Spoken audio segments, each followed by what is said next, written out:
kaluluwa ng bayan natin ang pinapalitan. Na for almost 40 years, hindi ginagalaw.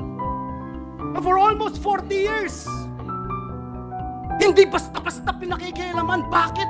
Kaluluwa ng bayan to. Now you see, with your own eyes. Resigned ako, Bicol Representative Zaldi ko. Mr. Speaker, I move to declare vacant the position of Chairperson of the Committee on Appropriations. There's a motion. The chair hears no objection. Said motion is carried. Session suspended.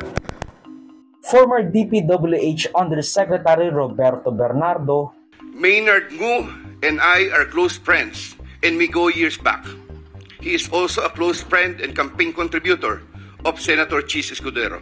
Senator Revilla asked for a commitment, which I suggested. Then he approved at 25% of the total amount of the projects indicated in the list. Sometime in the year 2024, Carlin Villa, a staff of trusted confidant of Senator Binay, called me and asked for a commitment which was set at 15% of the total amount of the projects indicated in the list. Alcantara collected 15% commitment, or about 37 million, which was turned over to me, and which I then delivered to Senator Binay at a house in Quezon City. Yusek Olaivar personally called me for a meeting to discuss about unprogrammed appropriations, supposedly for the office of the Executive Secretary. Commission on Audit Commissioner Mario Lipana. Pero wag na rin po tayo magluhan. Huwag kayong magmamalaki sa akin na malakas kayo kay OWA Commissioner Lipana. Gagawin natin kung ano ang tama sa lungsod ng Pasig.